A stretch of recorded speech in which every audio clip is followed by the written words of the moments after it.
My name is Regina Keilers. I am the publisher and co-owner of the Fayette County Record. The Fayette County Record has been in my family since 1976. Prior to that, my dad was the publisher of the Herald Coaster in Rosenberg, Texas. So I've grown up in the newspaper business.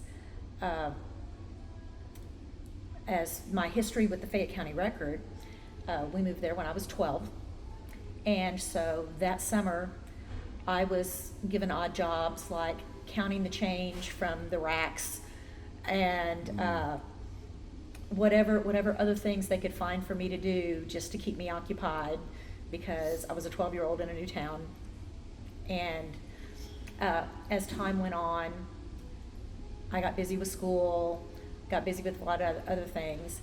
And then when I was in high school, my dad realized that he needed someone to be the backup for the darkroom worker.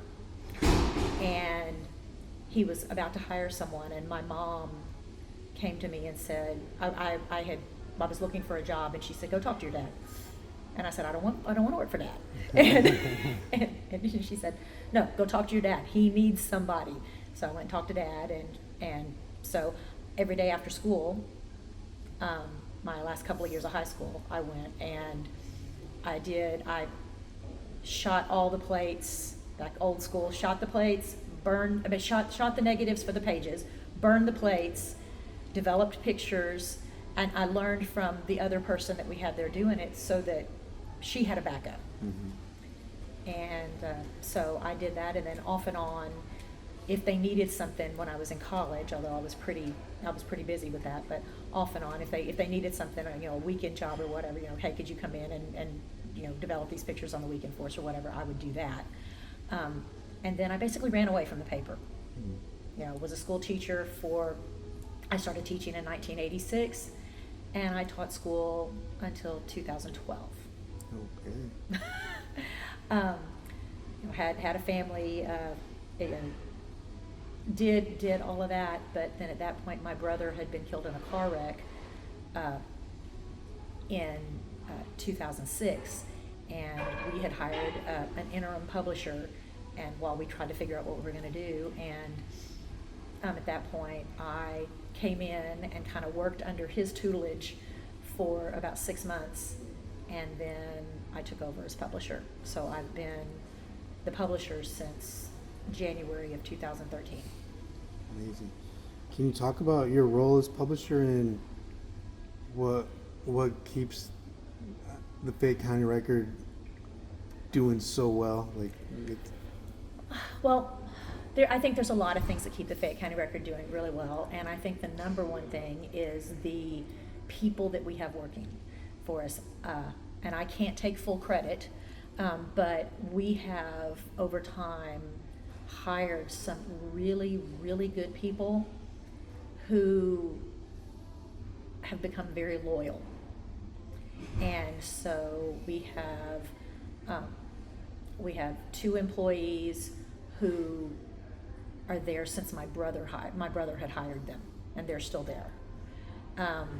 We have, since then, we have, a few that I have hired that have stayed for the long haul as well. But, I don't just give lip service to it. I treat everybody like family. And I tell them that their priority is family. And it has paid off. Can you talk about a major news story that the Fayette County has covered over recent time? Or the best one that pops up? Best one that pops up.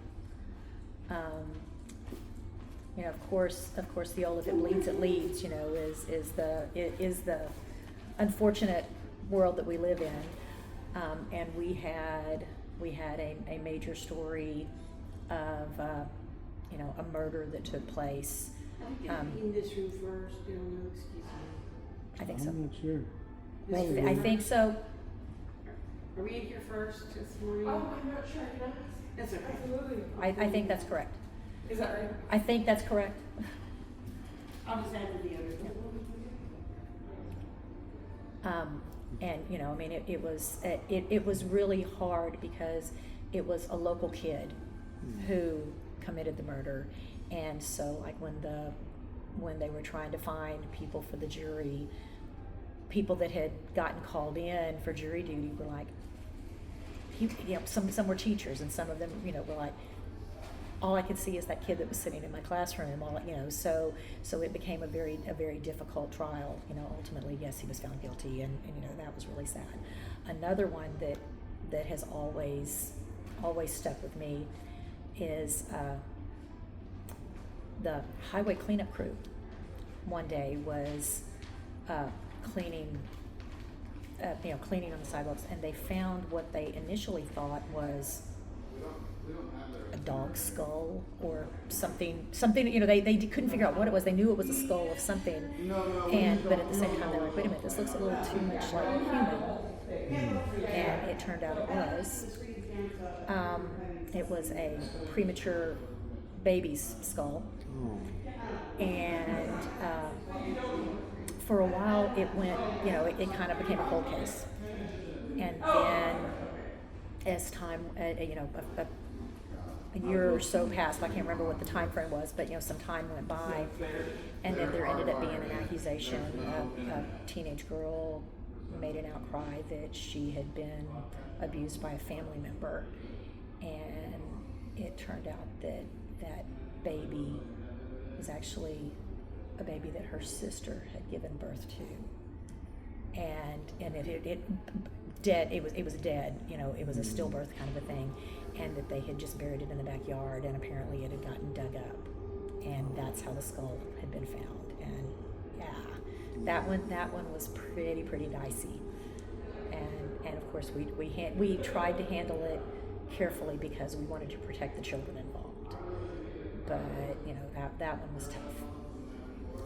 Okay, what are some newsroom tips you like to offer for a reporter coming in or an ad salesperson? Newsroom, pay attention to everything. You know, as much as we scoff at social media, sometimes things are on social media that lead, you know, that hey, go find out, you know, is there any validity to what they just said or whatever. Because you know, then we become the reputable source, and so you know, we can say, hey, we can prove or disprove whatever this was. And as far as ad sales, get to know your people. I mean, you know, develop those relationships. Get to know all the people in your town. When a new business comes in town, go in and talk to them. You know, they may not be ready to advertise right now, but you know, keep the relationship open, and you know, don't ever, you know, no doesn't mean no forever. It may just mean no right now. Oh, and lastly, talk about the press associations, South Texas and Gulf Coast. Your thoughts and the importance of it. Yeah, you know, these regional associations in particular end up developing really close relationships. When my brother passed away, I started coming to both South Texas and Texas Gulf Coast because those are the two associations that he had gotten us into. We'd always been members of TPA. And what I found is people that became lifelong friends, people who, when I was a baby publisher, you know, because like I started coming to the meetings before I actually took over, and at that point was still not sure that this is where I was going to be. The moment I took over, every single person who is at these conventions said, if you ever need anything, call me. And I took them up on it. And I did. I picked up the phone, and it would be, hey, what do I do about this? I don't understand. What do I do about this? I don't understand. And hands down, they were there. You know, they were there for me. You know, and it was minor things because, like I said, I was a baby publisher and did not know what I was doing from one thing to another. And I'm shocked now sometimes when some of them call me and say, what do you do? And I'm like, wait a minute, you have more experience than me. He said, yeah, but you've already handled this and you did it well. And so now, and I'm like, wow, Yeah. I'm honored that somebody would call me and ask for my advice now. Wow, that's so nice. Thank you so much for the interview. I'm glad to talk to you and learn more. Sure. I'm gonna just stop it there.